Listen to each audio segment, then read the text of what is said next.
Ya, Bismillahirrahmanirrahim. Assalamualaikum warahmatullahi wabarakatuh. Alhamdulillahi hamdan mubarakan fih wa nusalli wa nusallimu ala Muhammadin sallallahu alaihi wasallam. Asyhadu an la ilaha illallah wa asyhadu anna Muhammadan abduhu wa rasuluh. Allahumma salli ala Muhammad wa ala ali Muhammad. Qala Allahu ta'ala fi kitabil aziz, wal yakhshal ladzina law taraku min khalfihim dzurriyyatan dhi'afan khafu 'alaihim falyattaqullaha wal yaqulu qawlan sadida. Shadaqallahul azim. Yang kami hormati Bapak Ikhwan Abdillah selaku Direktur Lembaga IJBS, yang kami hormati Ibu Desi. Saya sangat terinspirasi dengan apa yang beliau sampaikan tadi, luar biasa. Ibu Diah, Pak Rahmat, Ustadz Askar, dan Ustadzah semuanya. Alhamdulillah, hari ini kita dipertemukan oleh Allah di dalam forum bertemu dan mengantarkan putra-putri kita. Saya juga wali santri Bapak Ibu, dan Bapak Ibu hari ini juga sudah menjadi wali santri. Berarti temanya pagi hari ini adalah jeruk makan jeruk. Makanya kita sharing saja bagaimana kita ini mencoba untuk mengikhlaskan dan membangun karakter anak-anak kita selama di pesantren. Saya harus memulai dengan cerita. Ini sering saya ceritakan ini tentang seorang kakek 70 tahun ulang tahun. Lah, yang bingung istrinya tentunya nenek. Apa itu bingungnya? Apa ya hadiah ulang tahun untuk suamiku tercinta? Dia perhatikan dari ujung kepala sampai ujung kaki apa yang dibutuhkan oleh suaminya. Sampai akhirnya si nenek mendapatkan inspirasi. Apa itu? Kakek ini punya sepeda ontel butut. Kebetulan sadelnya rusak. Berarti hadiah yang paling dibutuhkan oleh kakek apa Ibu? Sadel baru untuk sepeda ontel bututnya. Akhirnya sang nenek buka-buka dompetnya, kok ya kebetulan tidak cukup untuk membeli sadel. Dan akhirnya ingat bahwa di telinga kanannya itu tersisa satu anting. Karena yang anting sebelah kiri hilang, lah mikirnya timbangane miring ke mana ini? Ke kanan, maka lebih baik diambil anting itu, dibawa ke pasar, kemudian dijual, sebagian hasil penjualnya dibelikan sadel baru dan sebagian disimpan. Lah, di hari ulang tahun pagi-pagi sang nenek sudah mengucapkan selamat ulang tahun dengan menyodorkan yang namanya apa itu bungkusan bagus dan diberikan kepada suaminya. Sang suami terima kasih dan membuka di situ adalah sadel yang bagus. Senang sekali beliau dan bertanya, "Nek, mohon maaf, dari mana kau dapatkan duit untuk membeli sadel ini?" Jawaban neneknya, "Aku jual antingku dan sebagian saya belikan sadel ini." Lah, tidak mau kalah, sang kakek lari ke kamar, buka laci, ngambil bungkusan kecil dan disodorkan kepada nenek, dan nenek membuka, yang ada adalah satu anting yang mirip sekali dengan anting yang beliau beberapa waktu yang lalu jual. Sang nenek bertanya, dari mana wahai suamiku kau dapatkan duit membeli satu anting ini? Dia jawab, aku jual sepeda ontelku dan hasil penjualannya saya belikan anting ini. Bapak Ibu, Ustadz dan Ustazah, saya tanya, niat dua orang ini baik atau buruk? Baik. Apakah hasilnya sempurna? Tentu hasilnya kurang sempurna. Apa yang membuat hasilnya kurang sempurna? Tidak adanya komunikasi. Bapak Ibu, saya yakin Bapak Ibu membawa putra putrinya ke boarding ini niatnya baik. Saya yakinnya.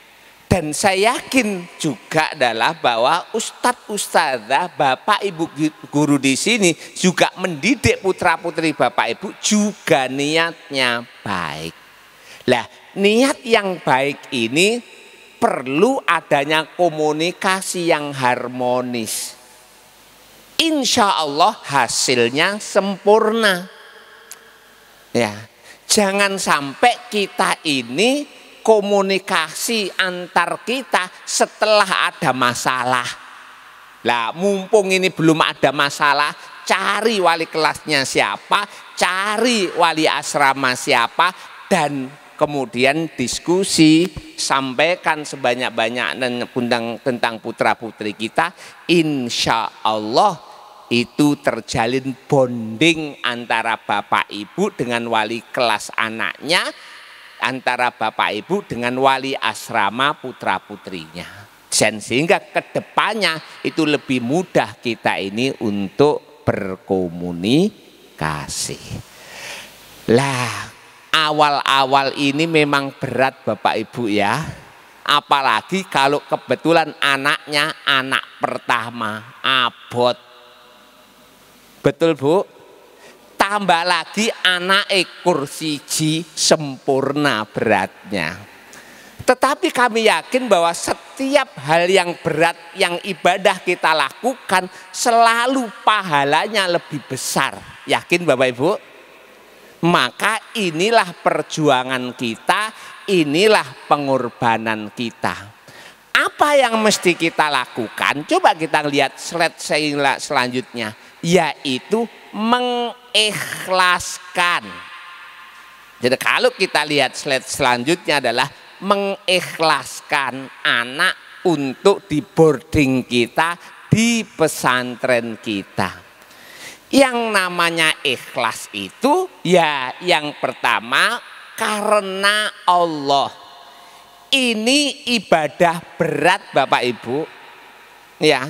Bukan hanya anak-anak saja yang merasakan berat, yang lebih berat seringkali emaknya. Iya kan? Jadi kalau di sini masih kelihatan anaknya, itu masih yang namanya air mata itu masih bisa bertahan di matanya. Tapi kalau sudah masuk mobil sudah nggak bisa tertahan. Ini adalah sebuah perjuangan. Jika perjuangan ini bukan karena Allah, eman. Loh, apa ada? Ada. Timbangannya aku didik ning omah ribet. Terus tak kirim aja ke ICBS beres. Membayarnya murah aja kok. Loh, kalau kita niat seperti itu, hati-hati loh. Justru kita lebih ribet ketika anak kita di CBS. Minggu ini telepon ustazahnya, Bu datang. Kenapa? Anaknya ada masalah. Datang. Minggu depan dari wali asramanya, Bu datang lagi. Repot. Kenapa? Karena niat awalnya dulu bawa ke sini supaya tidak repot didik anak. Maka saya mohon Bapak Ibu, ayo bangun niat yang pertama. Innamal a'malu binniyat wa innamal likulli imri'in ma nawa.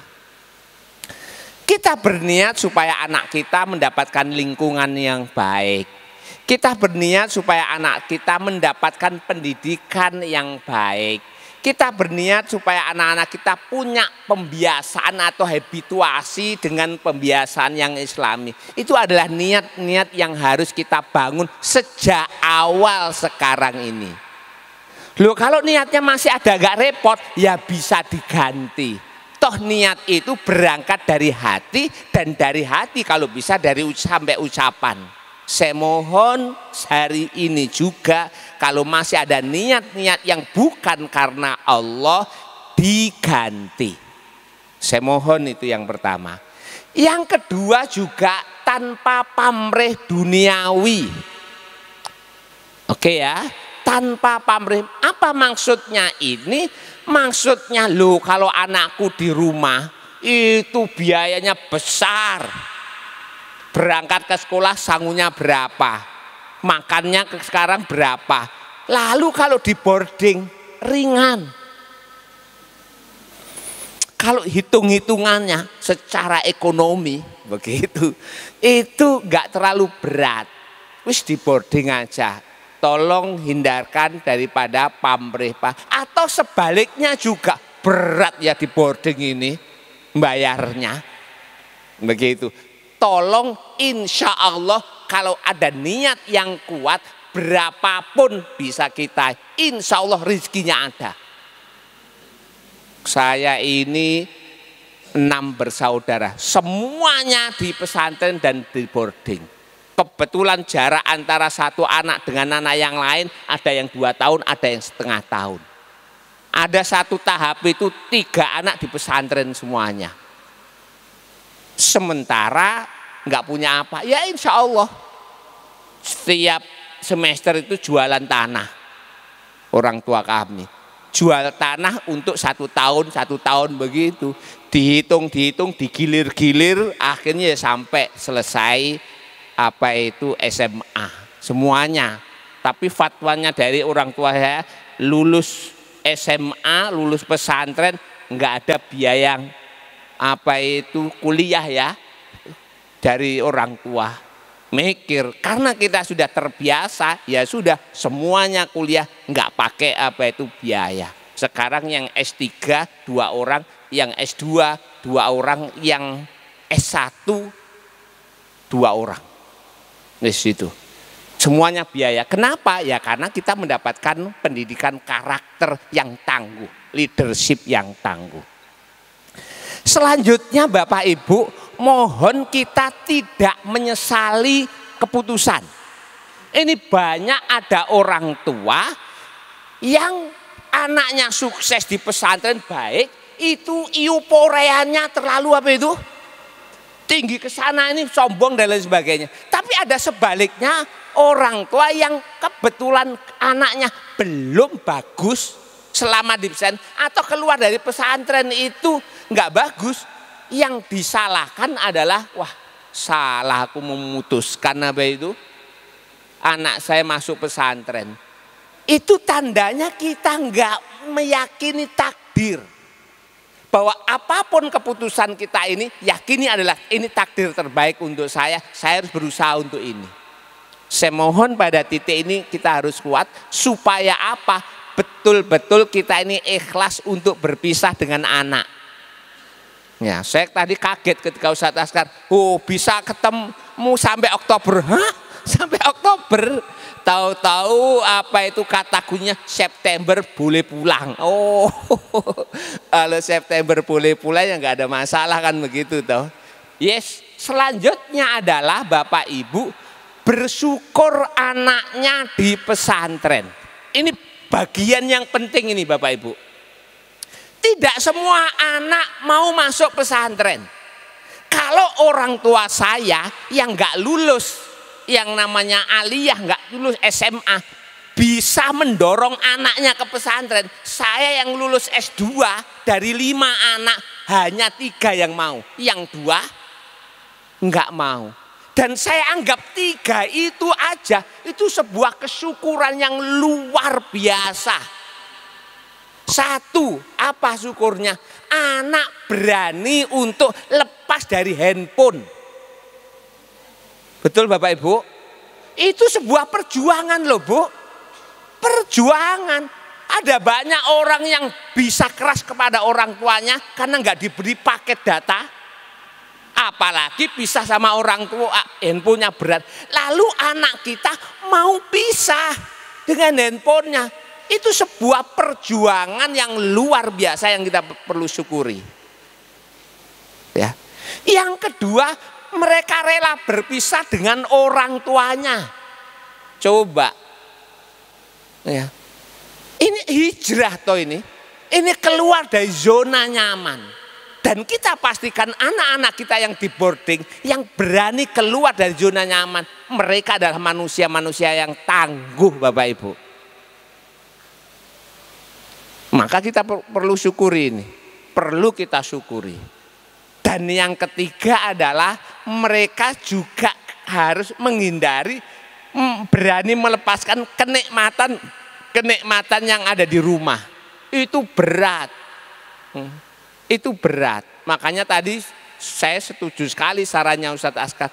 Tolong Bapak Ibu empati kepada anak yang pesantren. Jangan sampai update statusnya yang membuat betul-betul anak pengin. Saya itu punya teman, dia ngeluh kepada saya, Ustadz, setiap saya libur anak saya, dia menuntut kemanapun saudaranya selama dia di pesantren, pergi dia harus dipergikan. Oh, apa itu kalau dipergikan ya? Ya, dipergikan seperti saudaranya. Loh, kok soromen? Ke Bali juga harus ke Bali. Ada yang pernah keluar negeri, ya dimaksa. Gimana ya? Karena ya setting awalnya. Kalau saya, setiap kita punya waktu masing-masing. Enggak harus memaksakan begitu. Dan itu enggak bagus. Jadinya itu Bapak Ibu, yang selanjutnya untuk mengikhlaskan, tetap mendampingi dengan doa dan dukungan Bapak Ibu. Ya, dungone apalagi di awal-awal ini harus selalu. Ya, harus selalu. Insya Allah anak kita bisa. Insya Allah anak kita bisa. Saya ini punya anak 2 yang di rumah. Itu yang kasihan bukan saya, istri saya. Karena 5 anak saya laki-laki, Bu. Laki-laki semuanya. Kalau di pesantren, Bu, saya sama istri nggak mikir kapan pulang dari mainnya malam-malam. Kapan bangunnya subuh. Anda tahu Bapak Ibu, bangunkan anak-anak itu menantang. Iya kan? Dibangunkan. Lalu dia duduk. Lalu musyrif wali asrama bangunkan yang lain. Udah tidur lagi itu. Betul toh? Bangunkan, suruh berdiri. Oke toh, asumsi bangunkan. Dia duduk. Jadi berdiri, ada yang berdiri begini terus. Ya kan? Tapi ininya merem. Lalu bangunkan, suruh pergi ke kamar mandi. Wallah, ada anak di kamar mandi itu megang pintu kamar mandi sambil begini. Padahal anaknya pergi ke masjid semuanya. Iki anake sopo iki. Itu ada. Jadinya betul-betul saya bilang kepada wali asrama, sabar ya Ustadz, sabar ya Ustazah, pahalanya besar. Karena kita menghadapi seperti itu. Ya, sama. Istri saya kalau tidur itu ya harus nunggu semua anaknya pulang toh. Kalau saya jam 9 tidur gak mikir. Tapi istri harus nunggu jam 10, kadang-kadang jam 11 diteleponi kemana. Itu kalau anak kita di rumah. Ya, kalau anak kita di boarding ini enak, kita nyenyak, Bu. Tambah gemuk kalau begini. Ya kan? Ya, tambah gemuk. Maka saya mohon Bapak Ibu doanya kepada anak, lalu doanya kepada ustadz ustadzah musyrif musyrifah sama bu guru bu pak gurunya nggih Bapak Ibu ya. Doakan supaya mereka istiqomah, mereka sabar, mereka telaten, itu adalah sebuah dukungan. Oke ya, jadinya yang pertama harus diikhlaskan. Lah, supaya lebih santai Bapak Ibu, tolong jari kelingkingnya ditunjukkan. Tentu yang punya jari kelingking, yang nggak punya nggak usah. Sudah, tirukan saya. 1. Belum serempak suaranya. 1, 2. Tolong jarinya disamakan dengan jari saya Bapak Ibu. Ada yang begini nggak merasa berdosa lagi. 2, dilihat jarinya. 2, 3. Kalau ini muda metal gitu ya. 3, 4, 5. Yang kiri Bapak Ibu. 1, 2, 3, 4,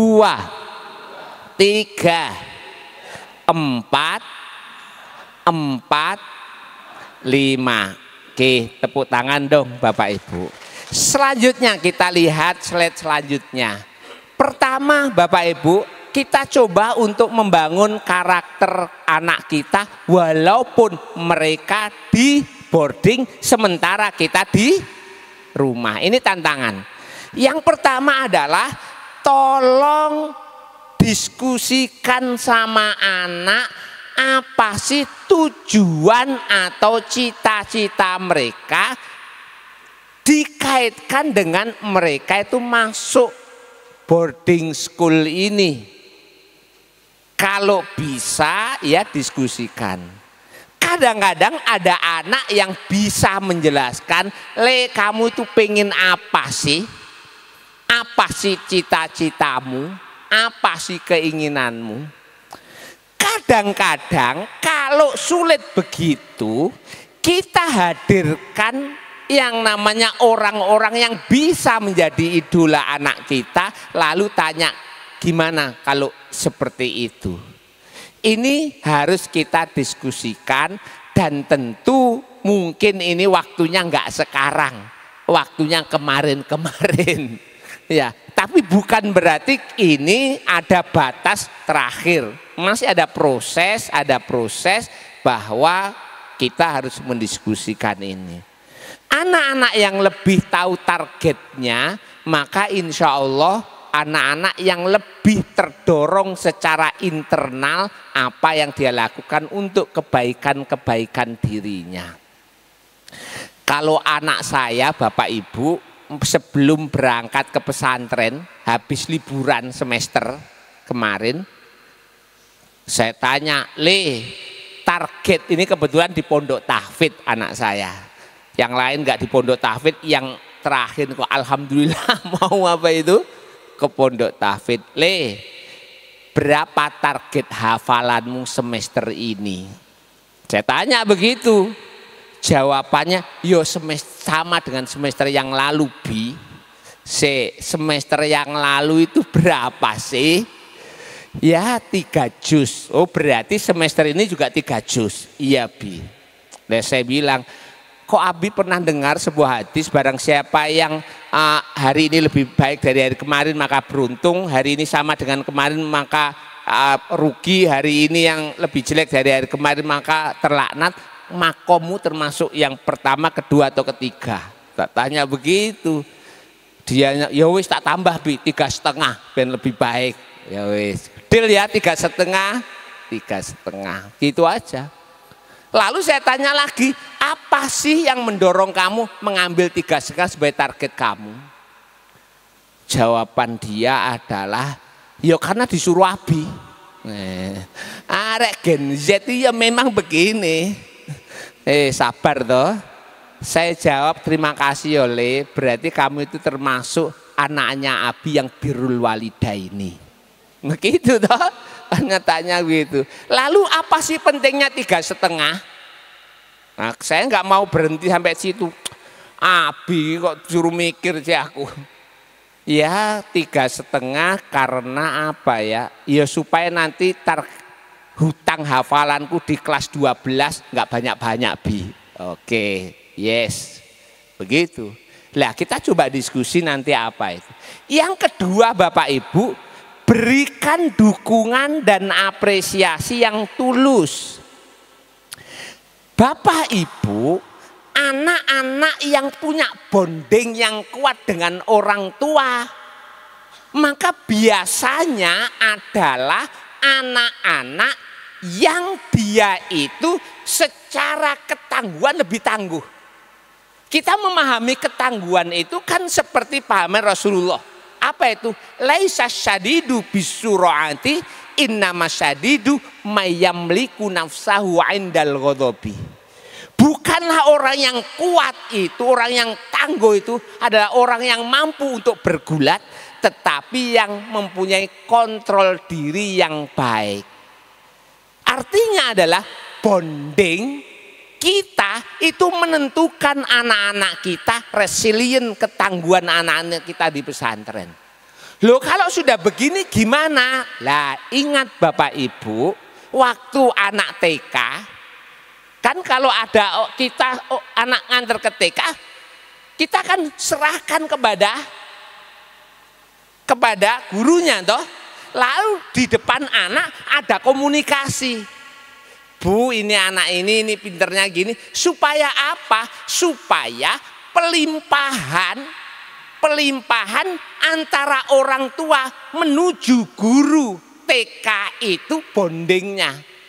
Sama Bapak Ibu, jika nanti untuk ketemu dan melepas anaknya hari ini, pastikan melepasnya juga di dekat gurunya atau musyrifnya. Ustadz, saya serahkan anak saya dan saya yakin bahwa di titik itu kuat. Berarti hari ini wali asramanya jadi rebutan Bapak Ibu semuanya. Untuk yang namanya atau ya untuk ketika mau pulang itu betul-betul penyerahan itu. Kalau ini kan penyerahan simbolis toh.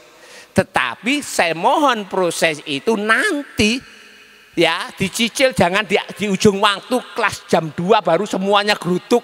Nanti Ustadz Askar ngadepi berapa wali santri gitu ya. Dicicil, ada yang jam 1, ada yang ini. Bentuknya adalah bentuk itu apa? Untuk bentuk dukungan bonding bahwa kita sebagai orang tua sudah menyerahkan peran ke orang tuanya kepada siapa itu? Kepada wali asrama, wali sana dan Bapak Ibu guru. Bisa dilakukan ya Bapak Ibu ini supaya apa?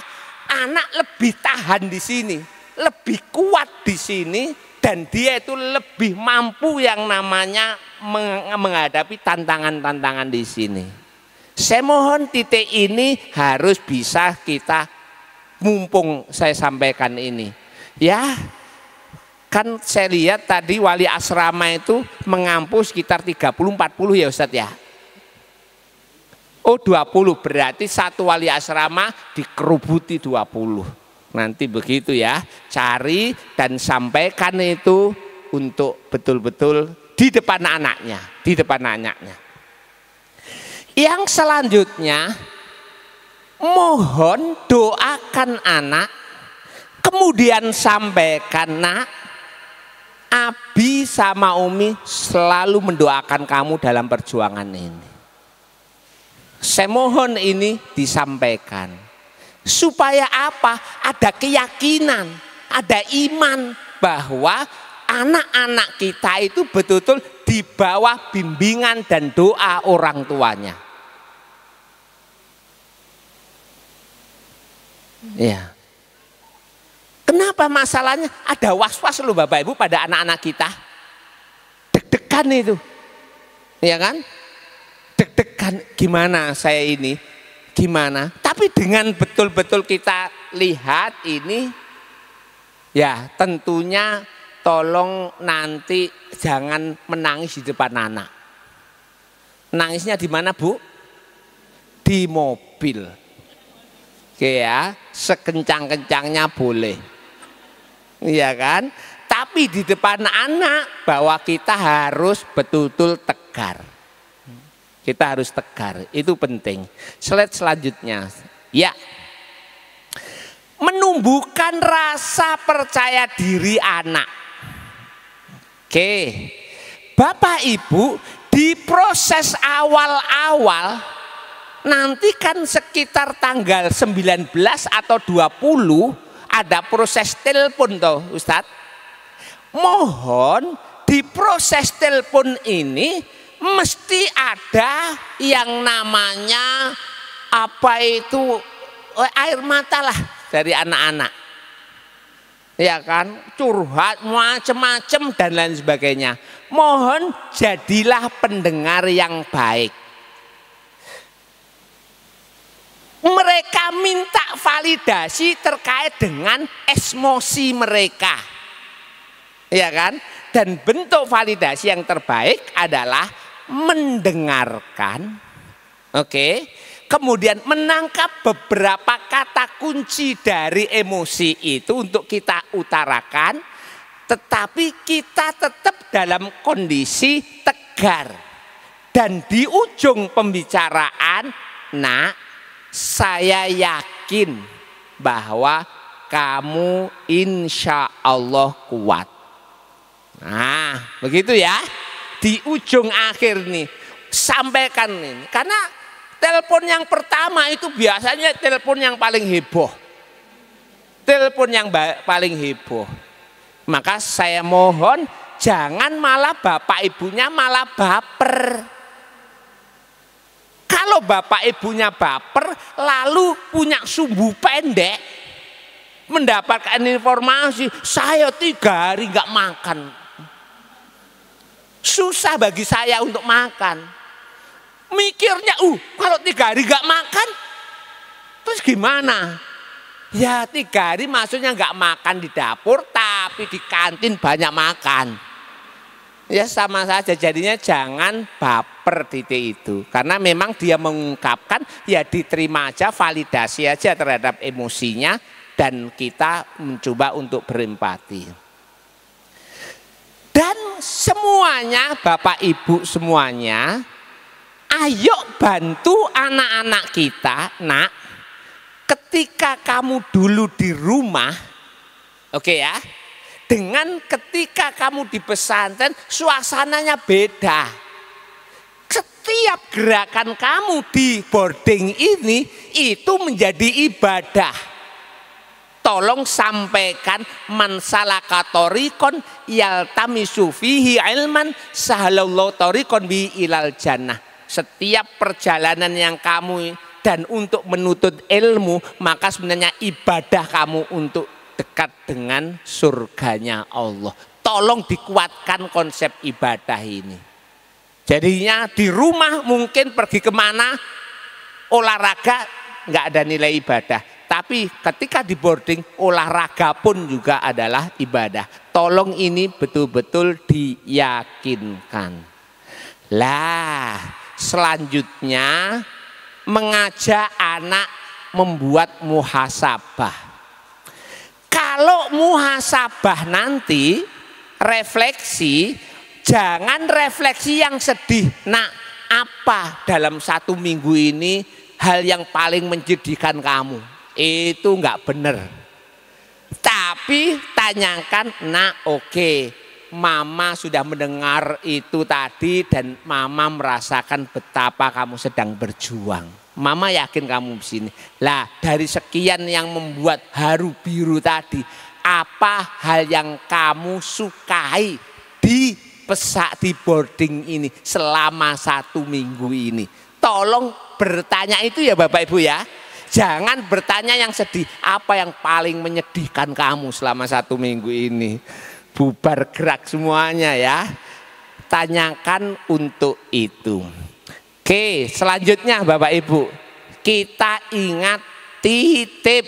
Apa Bapak Ibu? Jadinya ikhtiar. Yang ketiga ikhtiarnya adalah yaitu berikan dari rizki yang terbaik. Itu yang berat itu. Rizki yang terbaik itu apa? Ya rizki yang paling murni. Minimal zakat sodakonya sudah dikeluarkan. Oke ya. Jadi saya yang membuat anak saya ini abi kajian tafsir dari ini. tak kirim ke kamu nak, supaya barokah dari ini. Ojo dipakai yang macam-macam loh ya. Begitu.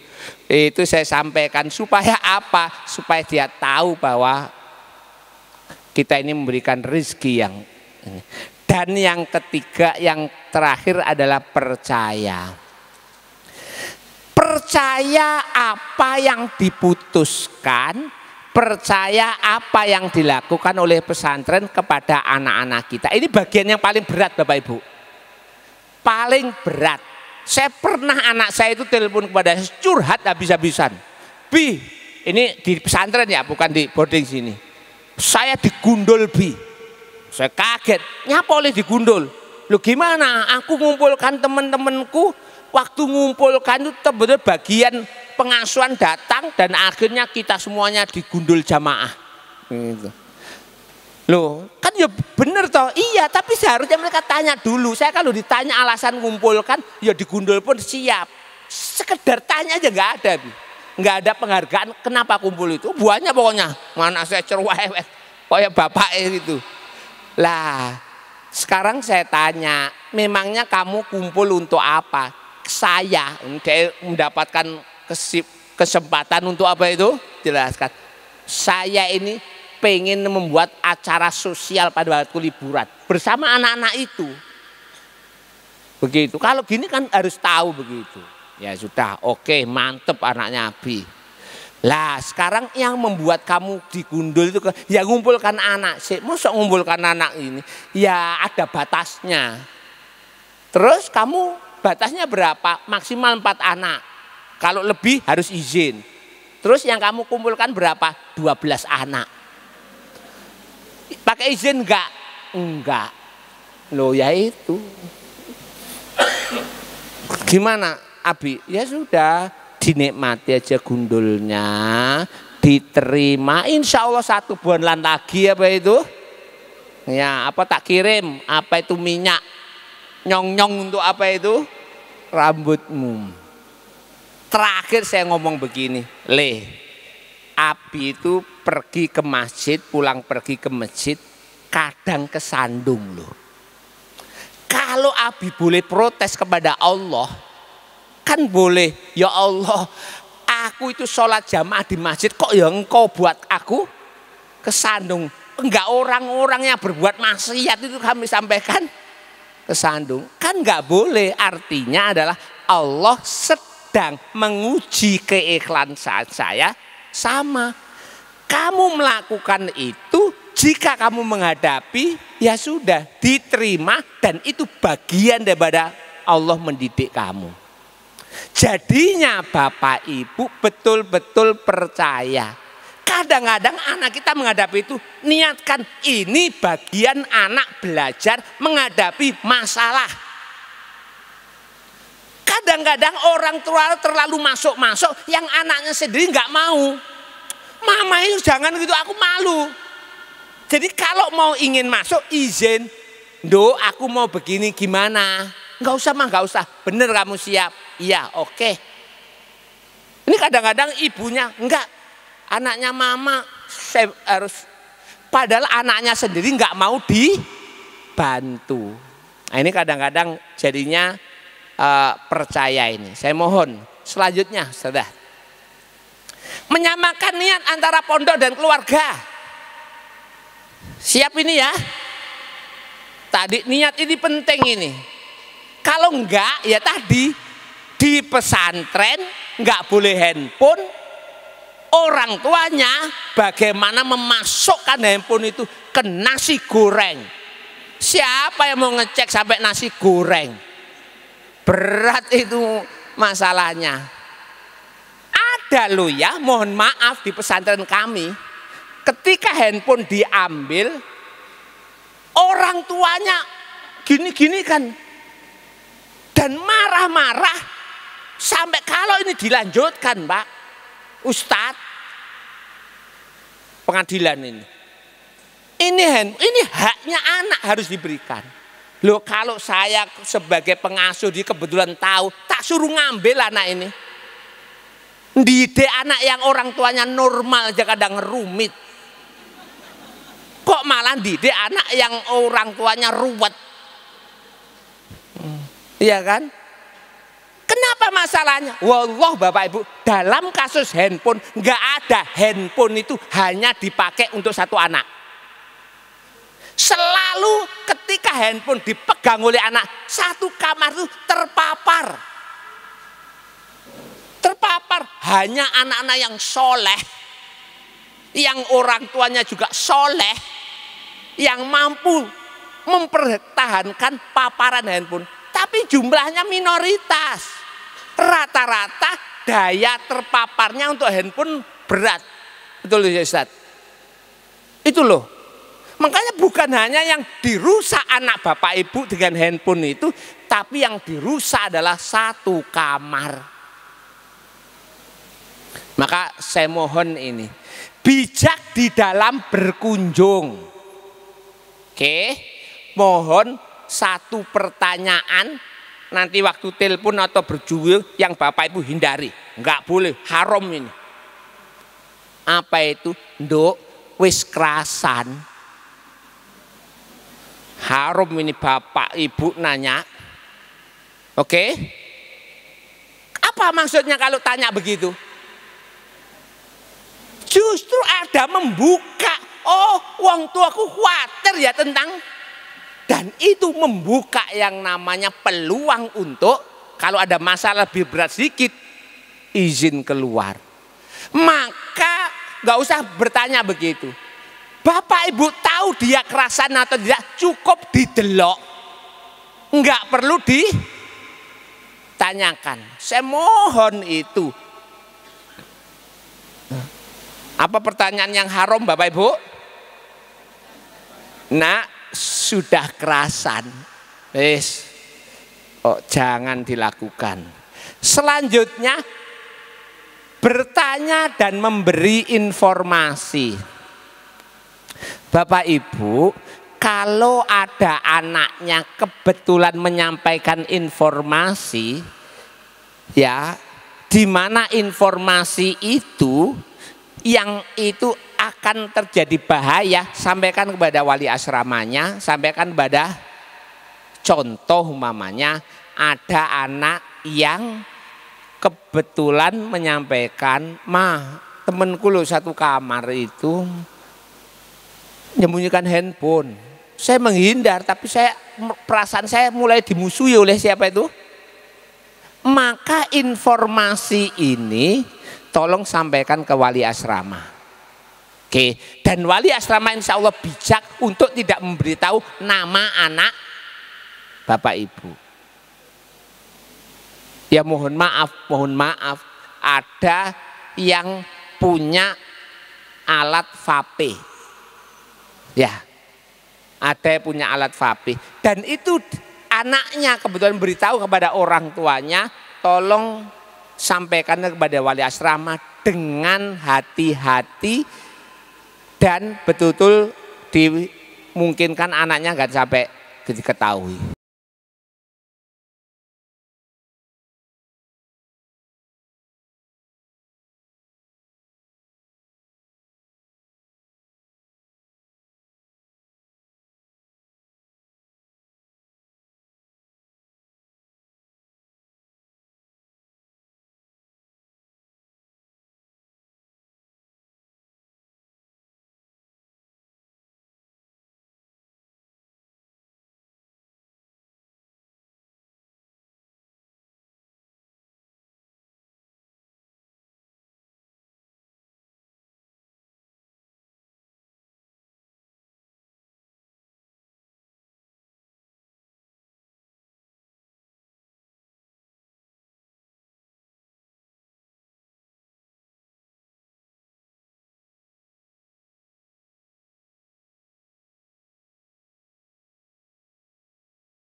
Saya mohon pada titik ini, kalau nggak begitu anak kita. Kenapa? Karena kita tidak tahu loh background anak-anak kita, ya kan? Kita nggak tahu dan itu terjadi. Itu terjadi, ada saja. Kenapa? Ya karena dulu sebelum masuk boarding sudah biasa vapean. Ya, lah dengan informasi yang baik ini. Lah sekarang begini Bapak Ibu, ini satu etika.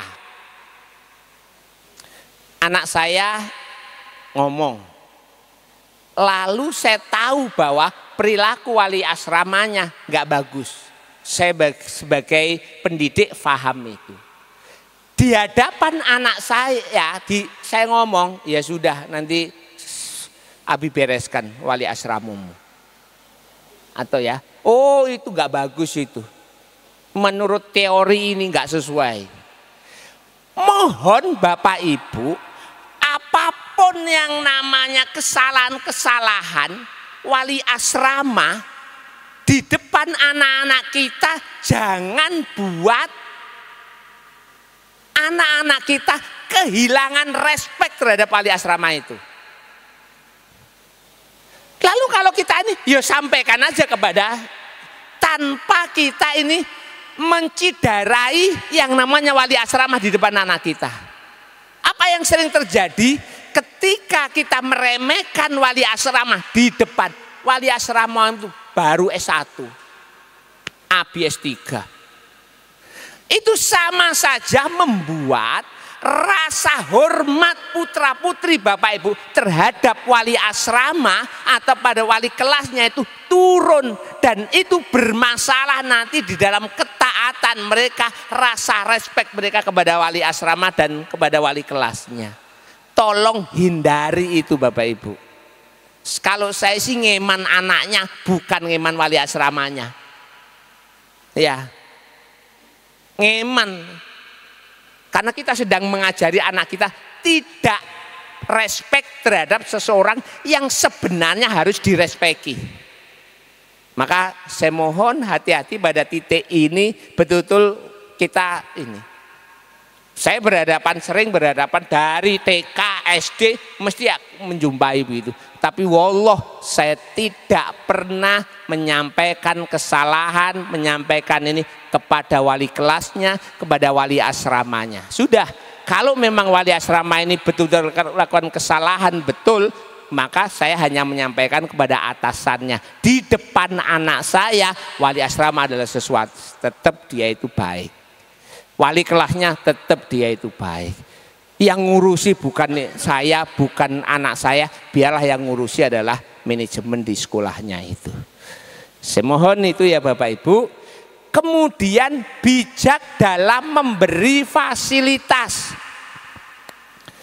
Lah, saya tadi mendapatkan informasi di situ boleh kirim makanan, terutama hari Ahad, hari Sabtu dan hari libur. Mohon boleh iya, tetapi secukupnya, jangan terlalu berlebihan.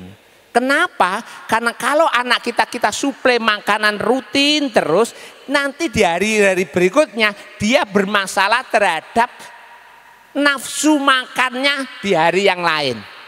Kalau nggak percaya coba lihat itu dapur kita ketika hari Sabtu, hari Ahad dikurangi toh masaknya. Kenapa? Karena suplai begitu. Lah kalau ada beberapa anak yang bahkan nekat di hari Senin pun juga gara-gara alasan puasa ya, dikirim, itu yang membuat ini mereka sudah tidak berminat besar untuk makan di kantin kita. Dan itu sebenarnya kembalinya kepada, maka berikan fasilitas yang secukupnya, jangan berlebihan. Terus Bapak Ibu, kita harus bagi peran ya.